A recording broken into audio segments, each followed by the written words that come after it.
안녕하세요. 김의 김씨입니다. 하이브리드 연비와 일상 자동차 꿀팁을 주 3회 평일 저녁에 업로드 중이니 구독 꼭 부탁드립니다.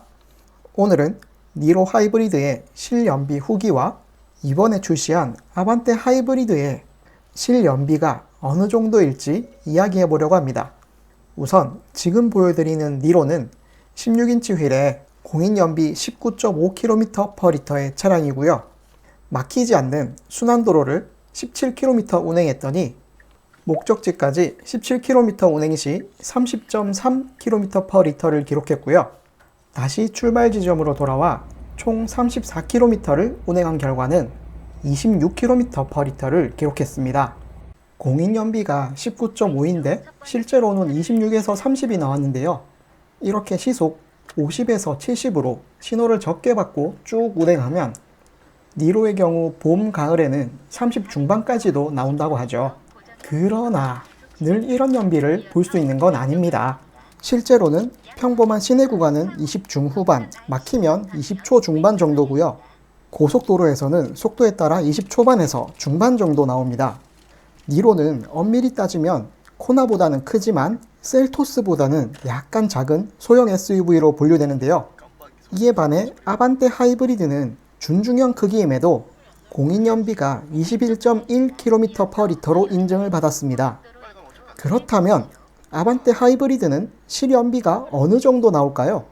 우선 재원을 한번 살펴볼게요.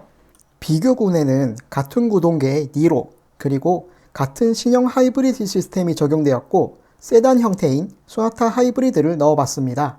우선 니로와 아반떼 하이브리드 둘 다 하이브리드 시스템 구성과 출력은 같고요. 하이브리드 배터리 용량에서 니로가 18% 정도 더 큰 용량을 갖고 있습니다. 하지만 신형 하이브리드 시스템이 적용된 소나타도 배터리 용량이 기존 1.76kWh보다 20%가량 줄어든 것을 보면 아반떼와 소나타 등 신형 하이브리드 시스템에선 새로운 배터리 시스템을 채용한 것 같습니다. 실제로 소나타와 아반떼는 하이브리드 배터리와 시동 및 전장용 배터리가 통합되어 있죠. 그리고 가장 중요한 공차 중량은 16인치 휠 기준 니로는 1425kg, 아반떼는 1330kg인데요. 차의 크기가 더 큰 아반떼가 95kg 가까이 가볍다는 건 통합형 배터리 적용으로 배터리 무게 감소와 3세대 플랫폼의 영향인 것 같습니다. 이런 점들이 결과로 만들어진 공인연비를 보면 니로는 19.5, 아반떼는 21.1이죠.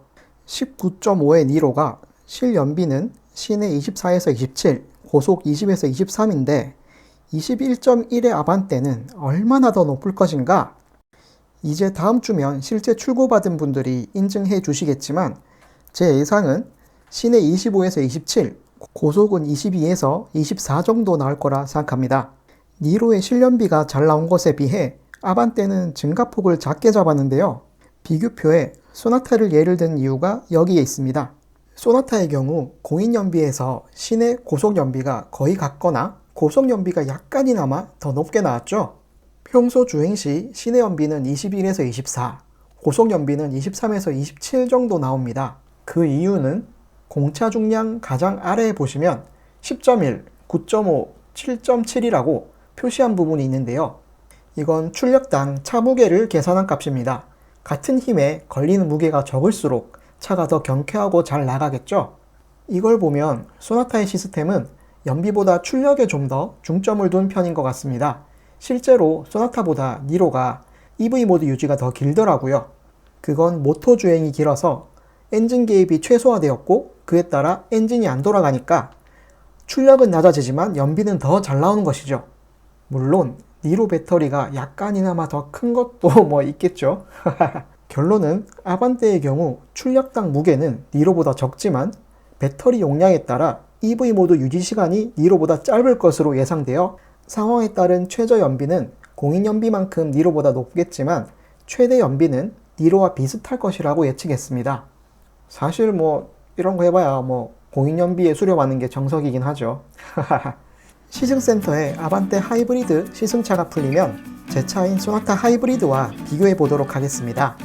영상이 도움되셨다면 구독 꼭 부탁드리고요. 그럼 다음 영상에서 만나요. 안녕.